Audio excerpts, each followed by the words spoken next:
Well, Matthew Lloyd joins us again for the latest of Footy on 9's season previews. It's Brisbane today, Lloydie, a club that really showed some improvement last year. Oh, the biggest story of the year, I would have thought, the Brisbane Lions, and just the improvement. No one could have saw that coming. I know Chris Fagan said at the start of last year, we need to win enough games to play finals. I think we can do that, and to achieve what they did was sensational. They've made a real fortress of the Gabba, extremely hard to beat up there, and the way the young players developed, the way Lachie Neale came in and had an impact, they are on the right track.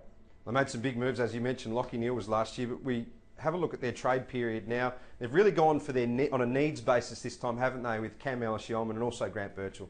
Yeah, Birchall's an interesting one because he's a good player, Grant. We've known him for a long time, hardly missed a game for a decade, and then has hardly played for 2 or 3 years. So I see what they're doing there. They'd love for him to slot in with a young defence like Luke Hodge did. Ellis-Yolmen, well, he's been a fringe player at the Adelaide Crows, so I think that he just adds some depth to their midfield, and Archie, again, another depth player for the Lions. In terms of draftees, Devon Robertson was one who was at one stage tipped to go top 10. He slipped down to 22, and you think he might play some footy for them? Yeah, I think his kicking's probably the knock on Devon Robertson. So he's a gut runner, so he can come in and run at AFL level now. It's just, can he use the ball well enough? So that's probably why he drifted a little bit, but they were extremely pleased, the Lions, to get him at pick 22. We talked about their improvement. They finished second. They had a great home and away season, but they went out in straight sets, and they had some bigger losses. There is still some room for improvement there in terms of how they approach those big matches. Yeah, I think that's they couldn't have asked for anything better. I think you need to get to the finals to then win one. I don't think you just come from nowhere. Some say the Bulldogs did it, but they were beaten by the Adelaide Crows in a final a couple of years before they won the grand final. So I think you just need that experience. So Brisbane will take a lot from it. I think their biggest issue was their forward line. They generate a lot of opportunities, but they just didn't function well enough in that front 50 to be able to kick a winning score and put enough pressure on the opposition. So I think they've got most bases covered through the midfield, through the back line. It's just that forward line that's let them down a little bit.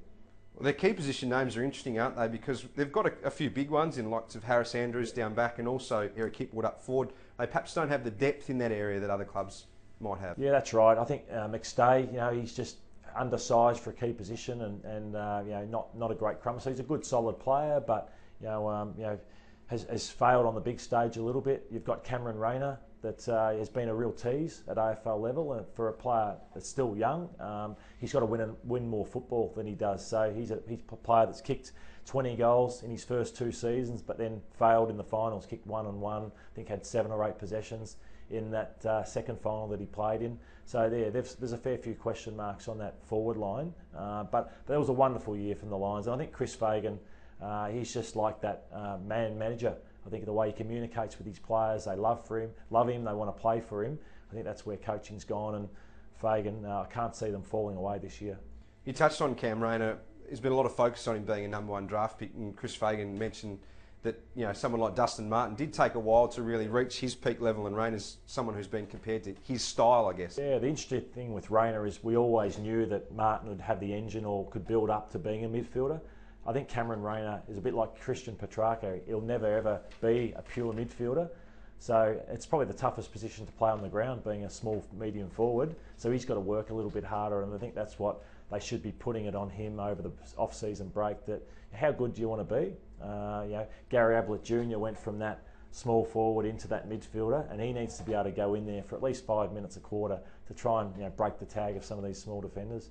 You touched on Grant Birchall's inclusion and what they hope he'll bring in terms of Luke Hodge's absence, but how much of a hold does Hodgie leave there? Because he really had a huge impact, didn't he? It surprised me, to be honest. I thought he was done when he left Hawthorn, but the game slows down for Luke Hodge. Although he might be a little bit slow with his legs, he just had so much poise. Grant Birchall's more your dasher off halfback. I think he's as vocal as Hodgie, so he's going to be a wonderful acquisition if they can get him fit. But unfortunately, his body's let him down. But I'm sure he's already given so much off-field to this young Brisbane Lions group.